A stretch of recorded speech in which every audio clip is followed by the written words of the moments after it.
Good morning, good afternoon, good evening, wherever you are, and welcome back to another episode of The Ways We Move. My name is Nicholas Zard. I am your host on this podcast, and this podcast highlights innovative mobility solutions around the world, but also the people behind them. And this is an important thing because, well, people make things happen, and we do things for people, not the other way around. Today's episode is interesting in many ways. Now, it's an episode that I've shot with someone who is the founder of a company, but they're still under the radar. They're incognito, so we can't talk about what they're doing. And so I thought, all right, well, let's kind of look at it from a different perspective. What can we say for people who want to start a business, a startup, right? Well, it turns out that Jesse is actually a military person. So he, 20 years in the military, and we'll find out what he learned in the military, and more importantly, what he did when it was over, when he decided to retire. So Jesse is really important for, I think, many of you who are in the military, you're about to retire, women or men, and you have an idea and you want to do something in the civilian life. You know that the choices are a little extreme, right? You're coming in from a very structured, very government kind of system to all of a sudden you're out there. You're out in a company that really looks at the bottom line, makes sure that you work 23 hours of the day. So it's a very different setting. And I'm not saying by any stretch of the imagination that being in the military is a walk in the park, but it's a very different beast and the demands are very different. So also another interesting thing is yesterday I went to a job fair. No, I'm not looking for a new job, but I went there because I wanted to see what was out there and how companies presented themselves. And it happened to be right here in Savannah, Georgia, at the Hunter military base. So it was definitely very heavy on the military to civilian transition of things. So I met a lot of interesting people. I met one person. Hopefully we'll have Zach, if you're watching, hopefully we'll have you on this podcast because Zach is still in the military. He has an idea. He has a business that he's already planned out, and it's around drones and it's around inspections.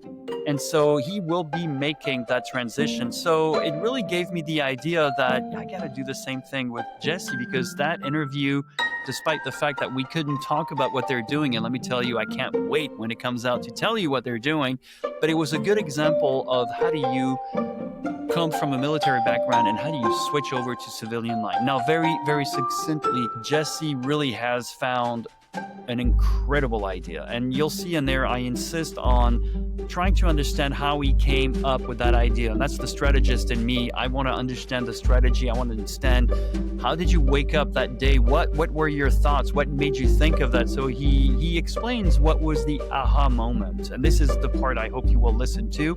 But think about it. The article that I will write, because I need to talk about this at a little bit more time than I can do with just a podcast, is From Combat to Startup, how military experience fuels or can fuel innovation anywhere outside of the military, or in our case, in innovative mobility. Anyway, without further ado, let's hear from Jesse. I want to hear from you guys who are in the military right now. Those women and men have given their life to service. And now they're about to, it's like going to a new universe, right? I want to hear from you guys. What are your fears? What are your hopes? What do you want? What are you looking for? And again, please share, like, subscribe, but let us know what you think, especially if you're in the military, because we want to hear more from you guys. And again, if you happen to work in the railroad industry, in the maritime industry, in the EV, autonomous vehicle industry, we want to hear from you, and hopefully to have you right here with us. But without further ado, let's hear from Jesse, who's going to tell us a little bit more about this transition. And then, in a few months, I'm so excited to tell you what these guys are working on, because it's going to save a lot of companies, a lot of departments, a lot of money when it comes to drones. And that's all I'll say. Awesome. Well, thanks, Jesse, for being with us. Jesse, please tell us a little bit about you. What do you do, and what's your background? Hey, man. No, thanks for having me on. So my background, I was just a small kid from Upper Peninsula, Michigan. A little bit taller, but I'm getting there. Went to a little Christian school for business. Was trying to break into investment banking, over in New York City. That's where I kind of envisioned myself. I was in corporate finance 1, and 9/11 happened. And that kind of changed my trajectory. So decided to serve, and took about a year to, get all the paperwork and physicals and all the stuff in place, right? Lots of bureaucratic things to do to get through all that. And but ended up getting a slot in the Air Force to fly, and thought it'd just be for a few years or whatever, and ended up staying all 20 years, kind of all active duty. So pure straight shot of espresso of flying gunships, lots of combat time, in Air Force special operations, living in Germany, doing all this stuff within SOCOM and NATO, commanding a drone squadron for the Air Force special operations at the end of my kind of career. Decided to hang it up right at 20, turned down War College and kind of the whole trajectory that goes. Went to MIT instead, so I did that all in the same month. That was all September of 23. That was like my retirement date, and then I started a couple weeks later. Wow. And finished my degree there, and went there with this kind of thinking of this company would kind of, form, but wanted to test hypotheses and, get kind of smart on some stuff. And, it was kind of within the realm of autonomy, robotics, and then, ended up launching something out of there in stealth and out, but building for dual use customers on the government side and on the enterprise side. Yeah, you said so many great things here. I want to get back after that to dual use because it's so important. I think maybe not everybody understands that. I love it. I didn't know that you had been that long in the Air Force, so thank you for your service. Absolutely. Man, you've seen a lot of things, and what's really intriguing, and I know we're not going to talk about a lot of things. I would love to. In due time, we will. But you have a really good background in military and aviation. And so what's the draw with advanced air mobility? Why is that fascinating for you?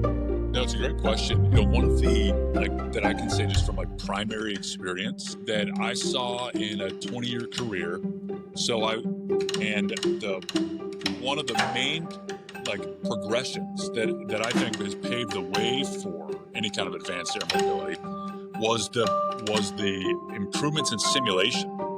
So when I started flying gunships back, I showed up at after you get your wings, you show up at they call it a tactical training unit, and that's where you get specific qualification on that specific airframe, an F-22 or a B-2 or a C-130, whatever it is. And the simulators that we showed up on the first days, it looked basically like an office with a couple CRT level TVs in the background, different big knob switches, and they tried to have versions of software that weren't really that usable, and you ended up going through flying this, and most of the time was spent with a flight instructor over your head saying, hey, that's not real, the real plane doesn't act this way, the real plane doesn't act this way, the real plane doesn't act this way. So you'd go through learning how to fly a new aircraft with this kind of simulator stuff, but all this kind of deltas, and it basically served as a very basic FAM familiarization. Yeah. That was about all it was. Fast forward to 20 years, and you're in full hydraulic moving simulators. Yes. You have full operational software. You have full screens where you see everything, physics-based, full 6 degree of freedom models. And often your best training is in the sim now, because you do all kinds of stuff in the sim, very high risk. You can't do in real life. You don't want to do in real life. You flame out engines, you can do all kinds of really, extreme emergency procedures and all kinds of stuff. And then the other one being that you can get, and this I should report for human training, you get reps so much faster. So you can fly an ILS and then you redo it and do it again. And do it again. And do it again. True. And then your learning curve is so much faster. When you're employing weapons, you can employ weapons in the simulator in an operational state. When you're flying any kind of at a military range or something like that, you're in something called in-dock mode. And it's not the same, right? Because there's safety precautions, obviously, like that. But you can do it, the real stuff there. You can have real enemy forces, real opposing things. You can hit a tanker in the air, and all the above. So that was actually something that kind of built up my mental schema of, if you think about it, you think what we're doing we were using synthetic data for human learning. Yeah, absolutely. And what we're working on, what I'm very interested in for the entire world of robotics and advanced mobility, and I see advanced mobility to me is kind of like the air mobility. It's like it's kind of just the vanguard of robotics in a lot of ways. Absolutely. Yeah, well said. Yeah, and drones are just kind of a flying robot, you know? Yep. The advances that I saw through synthetic data for human learning, I think I'm very interested now in taking that kind of approach of synthetic data for machine learning. And can we get the same kind of benefits of doing this that really unlock all kinds of AM and other robotic kind of solutions? So you're opening a huge Pandora box that probably would take a whole day more to just talk about all of this, but you're hinting on AI, you're hinting on a lot of things. And you're right, simulators are absolutely fantastic. I think my very first advanced air mobility simulator was flying the beta at the time when it was still an eVTOL, right? So it was the eVTOL side of the beta, the Alias 250, right? Yeah. And I got to tell you, it was interesting because I'm not a pilot, but I understand the fundamentals. So I take off, there's a collector, there's a little thumb drive, and you start to go thumb drive, there's a thumb wheel, and then you start to fly forward, and then it flies like a real airplane. And the beauty of the beta, by the way, the Alias, the wing design is designed off of an Arctic Wren, right? And so this thing is very maneuverable for how clunky it looks. Yeah. Blah blah blah. I'm having fun. I'm getting a little nauseous because it's a simulator. It's whatever. Real. The best part about it is I come back and I'm like, all right, now I'm gonna land, but I'm still in airplane mode. So of course I'm like, overshoot. I'm like, dang it. Come back, overshoot. I'm like, whoa. Oh wait, I gotta get back into helicopter mode. So I come back and I'm crabbing. I'm like, okay, now I can land. This in real life would probably have taken me like a whole day of learning this, but 100%. within 3 goes, I was like, done deal. And by the way, I touched down, and the instructor said, okay, well, this is one of the best ones for a beginner. And I was like, oh man, that's great. It's not me, it's the simulator. So but you're right, very good point about the simulator. And so, do you find that there are like the simulators that we now have, like Microsoft Flight Simulator, or what is it, PlaneX or X-Plane or whatever? Do you think those guys are actually good enough where you can actually really learn? Are they? Yeah, 100%. Like most of these ones, there's we've done some collaborative research with the robotics department at Arizona State University and a few other places as well. And they did some kind of white papers on the number of simulators that can be used for this kind of training. Dozens, if not hundreds of them, in different domains, physics-based, well beyond just 6 degrees of freedom. And I think is a pretty interesting. It's an unlock for human training and machine training, the learning between those two agents.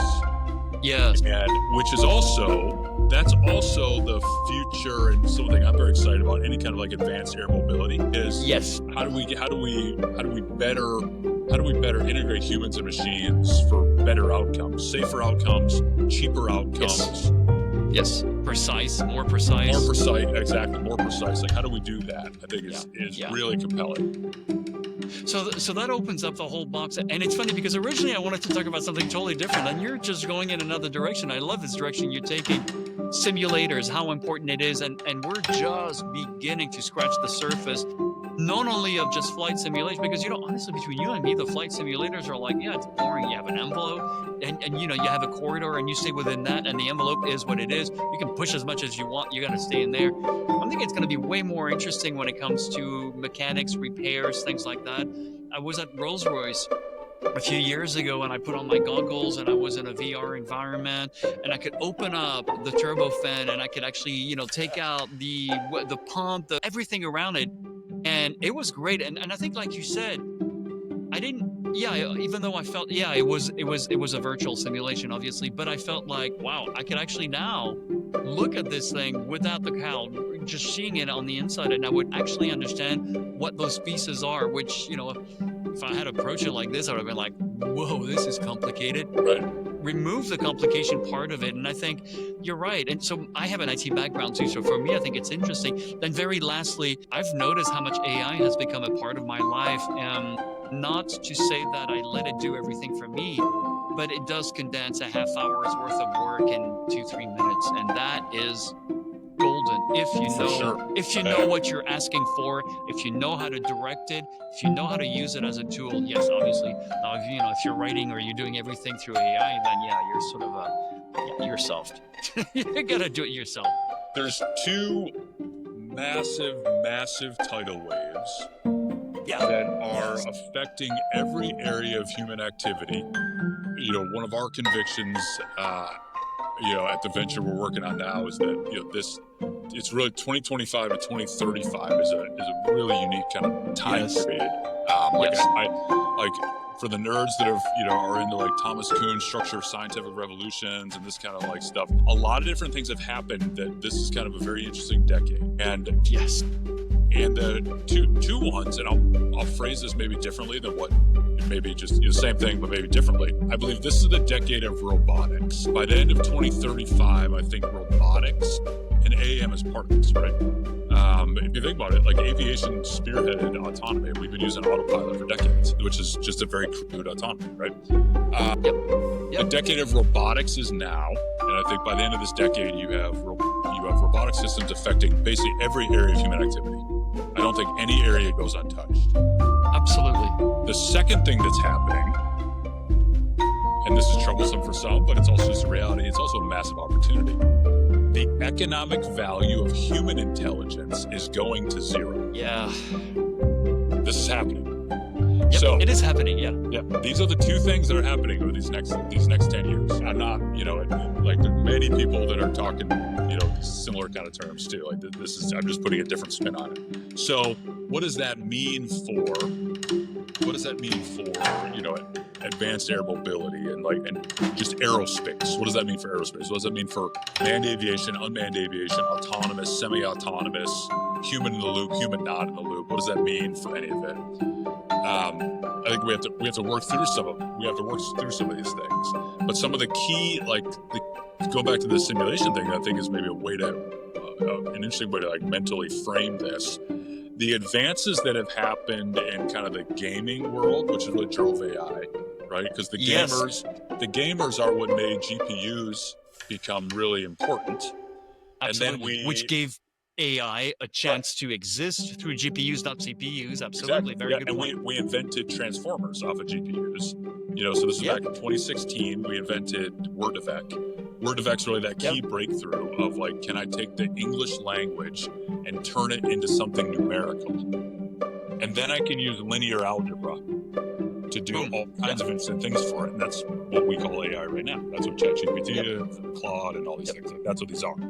So how does that affect how we control, the vision that I see is that hundreds of thousands of swarms of hundreds of thousands of agents of AAM style devices, everything from the very small to massive, and that are serving different purposes, all kinds of economic security and human prosperity purposes like that. That is what kind of animates me, and that's what I see is that's the real race for AAM. Two, and important from a U.S. and kind of allied perspective, the Ukrainians obviously have learned a lot from this and have moved very fast, and the Chinese have moved extremely fast on this with DJI. It's also if you believe that this is the decade of robotics and that the value of human intelligence is trending towards zero, so you have to build an infrastructure that allows us to have our freedoms and our economic prosperity and the kind of to use AM, mobility assets that we want to serve all kinds of things, right? Deliver our mail, deliver our organs, defend ourselves, all these things, right? All these things that would really be quite prosperous for us. Then, I think this is something I'm very animated by. American and allied, and I think American leadership has a real role in this. And that's something that we need to be putting a tremendous amount of investment, resources into. Yeah. that's another can of worms we're not going to get into, but you're right. Yeah, we need to allocate a lot of resources to that. We need to really and we need NASA to do its job. We need these universities to do their jobs, and absolutely very much needed. Another thing too is I'm going to put a little bit of a spiritual spin to that one, or maybe more like an ancient civilization spin to that one. But we've seen these things happen all the time. I'm going to use one that's actually way closer than that. In the late 90s, I used to run a big language center in Europe. And this is when PCs were starting to come into the educational world, but more as a pedagogical support, right? More than anything. Man, you should have heard people, it's the end of the world, computers are going to take over the classroom and everything. And guess what? Well, I still don't see computers taking over. No, AI, that's a different story. However, here's what I did. I was like, instead of having my pieces of paper, now I have a CD-ROM and it's interactive and everything. It was wonderful. And you know what? That shaped the rest of my life. I use AI the same way. It's a wonderful tool. By the way, I use Perplexity because I wanted to have fun. And I said, Perplexity, do you think you're sentient? And he goes, no, I'm just a tool. I'm a bunch of algorithms and I'm a tool, period. I was like, okay, first of all, thank you for saying that. Do you think you can open up doors into quantum space and see the afterworld and things like that? He goes, no, I'm a tool. I was like, oh, I love you. I'm sticking with you. Love it. But the others actually did say, well, it is possible. I'm like, okay, all right, let's not go there. But then again, you're right. And it's always been like that, right? When I started skiing, I was on wooden skis, and then we went to fiber skis. Now we have carbon skis, and guess what? They're great. But you still had posters that said, if God intended us to ski on carbon skis, he would have made carbon trees. And I was like, you still have people who want to use rotary phone. You can't deal with these people. But you're right, I think. Yeah, there's two quick things I thought of. One, me and my team have been talking about this a lot on what is the sentient test for an AI agent. Here's what I would offer for you in the audience. I think it's original humor. Human comedy is really creation. difficult. Yeah, but specifically on humor. When Gen AI tools start telling funny jokes, like truly funny jokes, that were not somewhere else kind of already written with a new context, and there's some indications this might be happening. I would contend that's the first signs of sentient right there. You're right. I had a great discussion with Clay Harper not too long ago, and we were talking about that, and he was like, as long as it doesn't create out of thin air, you're right, it's not sentient. The moment that it does that, and you're right, sense of humor would be a really good leverage, the moment it knows how to do that. But I still don't see it as the end of the world, because we've always gone from, we've gone from grubbing the earth to find, eventually minerals to get that out of that. That's pretty cool, Yeah. So what? Now we have new tools. But I like how you're viewing this integration of modern technology, robotics, AI into AAM. And also another thing that it does, which is really good psychologically, is that it helps us reframe. Up until now, we've seen everything in silos. The car, the train, the boat, the space rocket. Yeah, but it's all mobility, right? And we're all answering a very simple thing. It's the human being. We're trying to make it easier for the human beings. And on top of it, the new generation, they don't care. They just want to tap on that and get to wherever they go. They don't really care what you use, whether it's an eVTOL or a train. It's just, makes no difference. Well, I agree with that. Yeah, and movement is ultimately a sign of life, right? Atoms moving is life. So there's that piece of mobility is kind of like very tied into like what it means actually be alive. But the other just to kind of like keep pulling that thread a little more. What is also happening within AAM right now?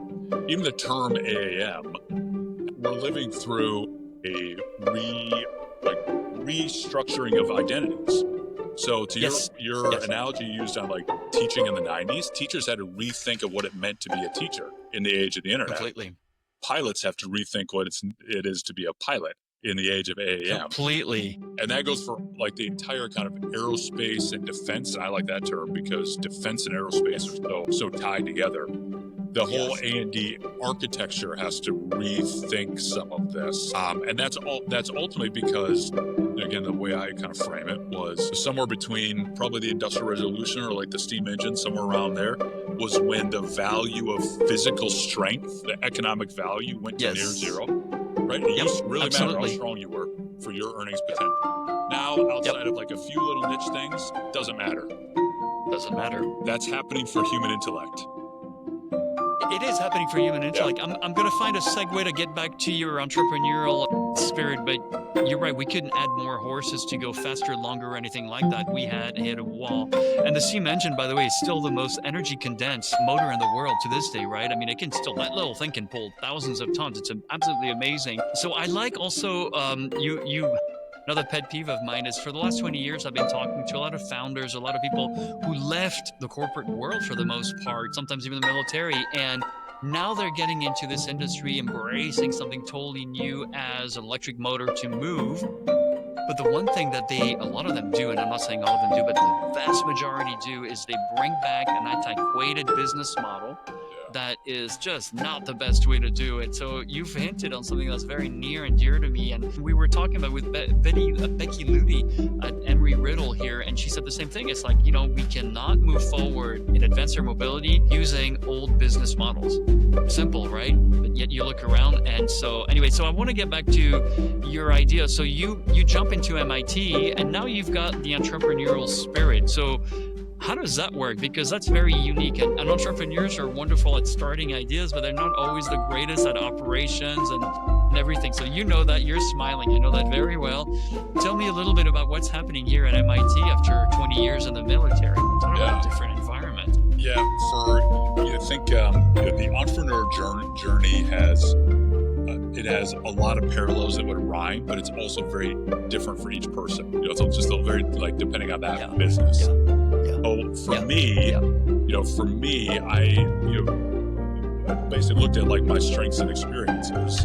So I had very, very, very accustomed to stressful situations and accustomed to grit. I do believe that veteran founders are kind of a unique breed that have. They are. Absolutely. So I knew, so there's some things that attributes that you can kind of capitalize on that help that entrepreneur work through, whether it's an idea, but then actually executing it. That's something that just has to kind of work through, right? In the MIT piece, what the MIT piece helped, or one of the things they kind of think about when they think about entrepreneurship, and there's kind of this very friendly. It's very friendly. There's a very friendly East Coast MIT to West Coast Stanford.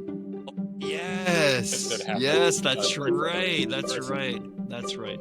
But one of them, I took a meta class on this, and a couple sound bites that resonated with me. These are sound bites, but they didn't resonate. One being that every founder has to have two things, and that is a passion for the subject material, and then an unfair advantage.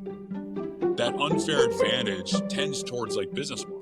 So to what you were saying earlier, it's not an unfair advantage if you make another company that just looks like Boeing or Lockheed, just smaller. Yeah. How does that help? Absolutely. How does that create new value? It just doesn't. No, you're recreating the same thing. Congratulations. Here's a medal. Exactly, and you're just doing it more less efficiently. The other one is I always think of too is the world of 0 to 1. It's kind of like the subatomic quantum world. All of the rules that work at a Fortune 500 company, they're kind of upside down in the 0 to 1 world. Pretty much right is left and left is right. Yeah, you haven't collapsed that reality yet. Yes, that's so true. Exactly. That's so true. You really have to think about almost everything. You have to think about differently. So that was one. Yeah, good. No, but you said something that you made me think of another point too I hadn't really thought about so I've worked a lot with entrepreneurs. I'm actually a business coach. I worked a lot with these guys. And the one thing I've noticed is 97% of the time they're really awful at being CEOs or not good CEOs. The ones who actually make it or their companies make it is because they're smart enough to go, whoa, I'm getting a real CEO, I'm getting a real COO, CTO, CFO, and they really build on that and they take a back seat. Wonderful, that's the way you're supposed to do it. But you just mentioned something I hadn't thought about is a military entrepreneur. That's a different story because you also ultimately, if you want to boil it down, first principle thinking, you understand the value of human life. Your hiney was on an airplane and you could have been shot down at any moment. So you've got that. And that to me is a motivation that no other entrepreneurs who have not had that experience, myself included, will never understand. And so I think maybe that also makes you a little bit better at being on the operations side of things. Of course, the military, you think of operations, you understand that very well to the T, right? So yeah, and you're right. Look around these days, and yeah, the ones who do have a military background are doing really well in advanced air mobility. So this is something I'm passionate about. I would like to see a 20x more improvement on this. So there is fairly compelling data. I'll give you 2 data points. There's fairly compelling data that much of the kind of post-World War II boom was veterans that came back and founded small businesses. And then absolutely. And then after Vietnam, it kind of started to die. And veterans at a very low percentage started opening business, and it stayed that way even through the global war on terror. It's just recently increased, but it's still nowhere near the numbers of post-World War II. Juxtapose this, and this is recent data. I was actually looking this up about 2 weeks ago. Small Business Administration data within the U.S. A veteran-founded small business within the U.S. is 2 to 3 times as likely to still be in business 5 years later after its founding. That's like hard data. That's hard data right here. And it's incredible because you made a really great point. After the Vietnam War, and maybe starting a little bit with Korea, but mostly Vietnam all the way up to the late 90s, early 2000s, well, actually mid-2000s, you're right, veterans come back home and that's it. A lot of them end up on the street. They're doing drugs. They don't do anything. They're like shell-shocked. There's not been that reintegration. But it's strange because there was no reintegration either in World War II. So that's not the point, apparently. Although it would be good to have a real good reintegration for these guys. But it's true. How many times have you heard, I drove ambulance in the military. I cannot drive ambulance out here because it's not the same thing and things like that. And at the same time, you hear the military saying, we'll train you for life. It's like, yeah, inside the military, but not outside. So you're right. It's interesting to see those numbers coming back up, but I still think it must be the diligence that you guys have learned, the hierarchy, the and just working with that. So maybe you're better at operations because you have that on top of having faced your own, well, find out. What's the word I'm looking for here? Your own humanity, I guess. Yeah. Maybe that's also another motivation where most of us don't, because the only thrill right I ever have is driving my car and being around other people who could just bump into me at any moment. But I'm not on an airplane getting shut down. Ever. I think for me, I'll comment just on me now. For me, the mission-minded is just kind of in my DNA at this point. So.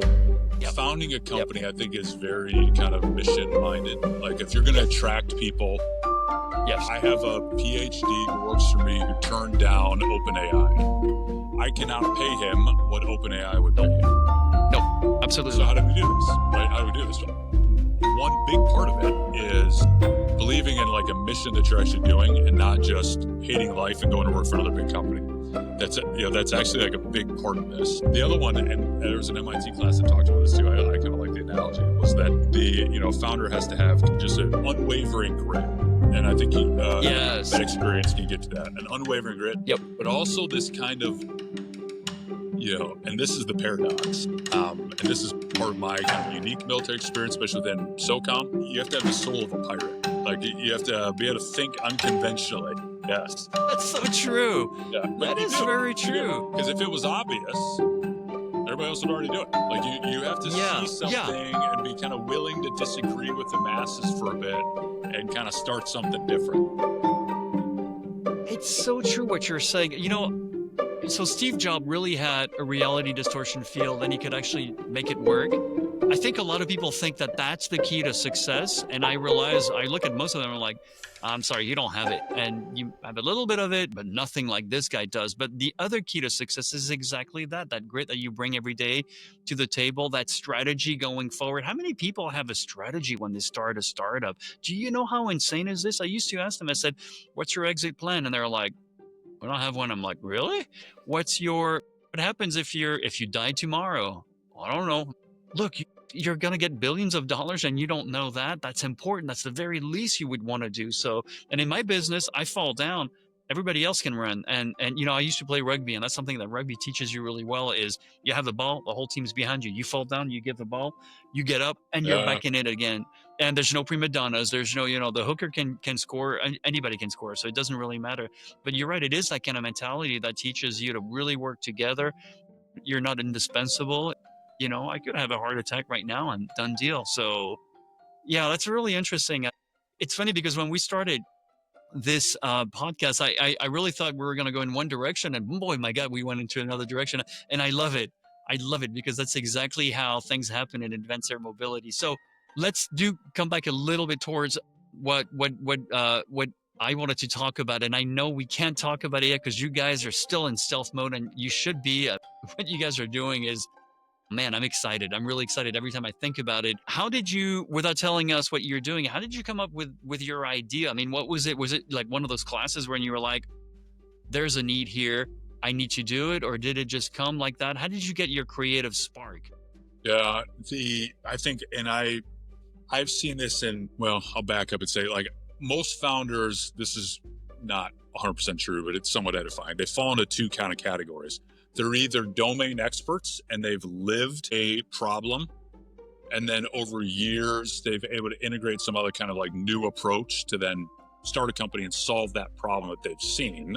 Right. The other one being is that somebody solved the problem like in a different vertical, and then they come in as outsiders to a domain, Yes. to an industry. Yes. Yes. And I'm a little bit of both because of dual use. I was going to say you're on both sides. Yeah, a little bit of absolutely. Both of us, yeah. So I started with being an aviator and just having a couple thousand hours and like really like understanding that, coupled with machine learning things I had learned and started practicing. You start to kind of stitch together, like you start to see problems that most have just learned to be like, that's just how it is. That's how it is. It's like gravity, and this problem exists. That's just how it is.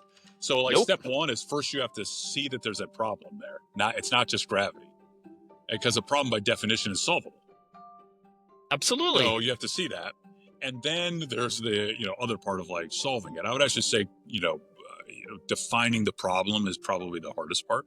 So that and in my case it was kind of it was a 20-year career plus just an immersion in a lot of diverse technology applications.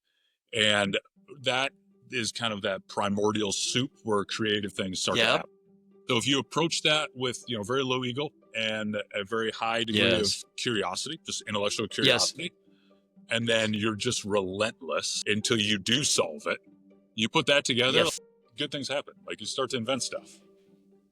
Yeah, I think you said it really well. The tagline of my company is there are more solutions than obstacles. You just have to find out, you have to get to it. For crying out loud, we've put people on the moon with a calculator, with today's pocket calculator, right? So flying with electric vehicles is not that difficult, guys. But I think you're right. And you're right. I think there's a certain complacency with most people where they're like, well, that's just the way it is. I'm like the antithesis of that. I'm like, doorknobs, for instance. I hate doorknobs. It is such an idiotic system. I have books in my hands. What do I do with a freaking doorknob? I have to put everything down, open it up. Give me a door handle, please. Windows that don't open up 100%, but they slide. Golly, what a waste of time. I need something that opens up completely. There's a big hole in my wall. Let it open. I mean, just little things like that. And I look around me, it doesn't bother anyone. I'm like, oh, it bothers me to no end. So it's just like my pet peeve, I see a doorknob, I'm like, handles, please. But you're right. It takes that kind of mentality, that kind of a different way to look at things to find the solutions. There sometimes are right under your nose. And then very lastly, a friend of mine who's also actually an expert in AI, we promised that we would keep, a little notebook, and every stupid idea that we have, just put it in there. You never know.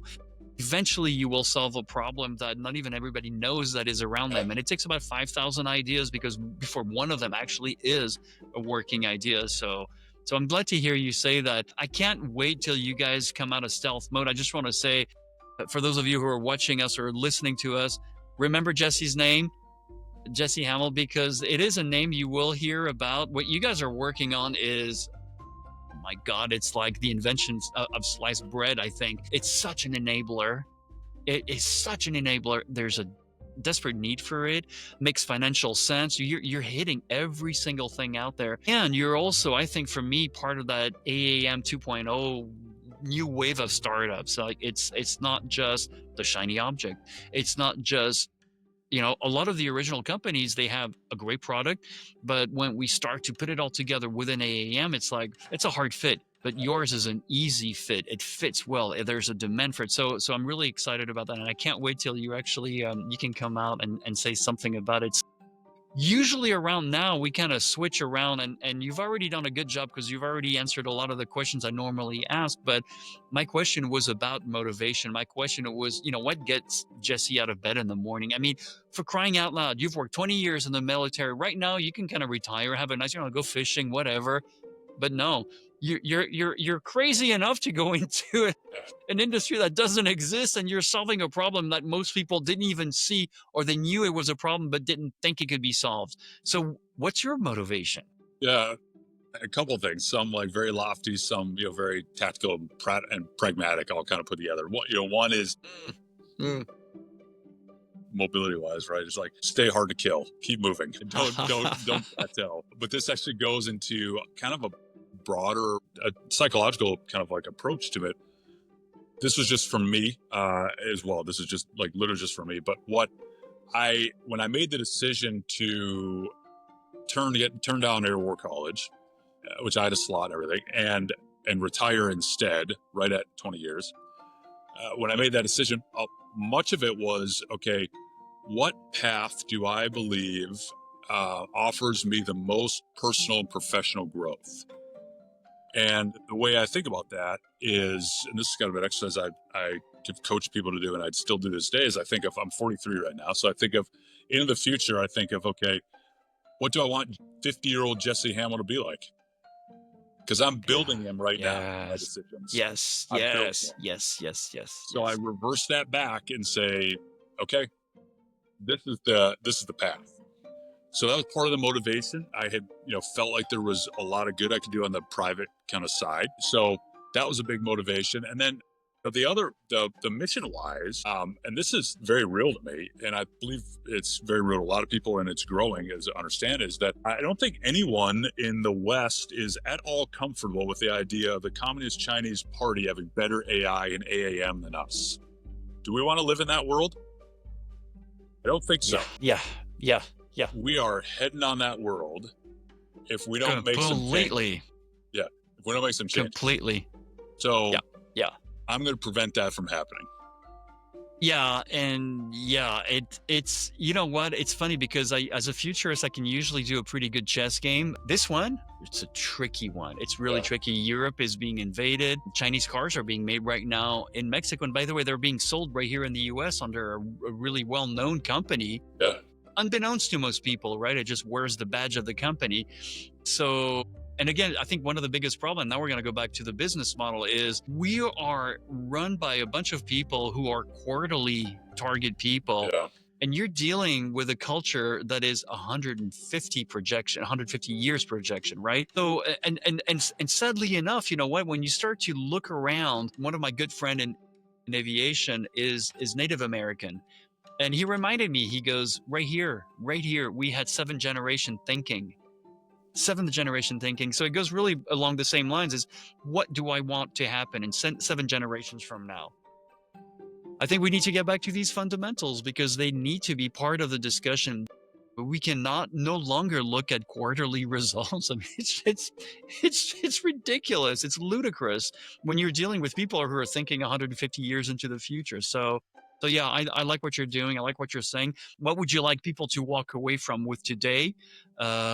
You've actually give a pretty good nugget right here, but let me shoot that question just in case. What would you like people watching this or listening to this to walk away from with today? Yeah, no, I appreciate the time, appreciate like the question too. Like, probably just that walk away is that we are, I believe this is the dawn of a new era. I'm very optimistic. We have to work hard, and there's a lot of high risk, and we have to move out, and we have to get out of our own way in a lot of ways. Yes. So there'll be, there's times I'm delusionally optimistic and ruthlessly pragmatic simultaneously. Yes, I love it. And we are building a foundation that I believe really can secure freedoms across the world in a lot of ways. and create deterrent weapons that will save all kinds of generations and preserve tyrannical thinking from spreading into areas that we don't want to let it happen. Yes. Yeah. So I think there's a preservation, but I also think there's an unlock for prosperity that will be much better than the boom after World War II. I think we could do 10, 100x, 1000x better than that if we do it right. So that's what I'm working towards. That's what I'm building. That's what I'm animated by, and humbled by anybody that wants to look me up on social media or follow up a few things. And we'll have some cool stuff coming over the next few months. Yeah, I can't wait because you guys are, I mean, everything you said, it sounds great in theory, but you're going to show the practice of it and the results of it, and also how it really meshes really well with a lot of the things that, well, we've been talking about and a lot of things that we're going through right now. So, Jesse, it's an open invitation. Please come back whenever you want, especially once you get out of stealth mode, because I really, I'm a futurist. I watch things and I always love it because I'm like, that's going to work. That's going to be interesting. And there are a bunch of companies that I've been right about for a long time. SkyDrive is one of the last ones I was just talking about. And yeah, and a lot of people may poo-poo it and everything, but it's like, no, you don't understand. Look, this, blah, blah, blah, blah, blah, blah. You're definitely one of them. What you're working on is absolutely rock solid. And I've already referred it to a few people, all under NDAs and things like that. So that it's absolutely amazing what you guys are doing. So I can't wait. I hope you come back soon, and I hope you lift the cover of the project. That would be fantastic for us. So thank you again. Awesome. No, thank you. I appreciate it. Well, of course, anytime. And for you out there, for you listening or watching us today, tell us a little bit about what you think about this podcast. Have you learned anything?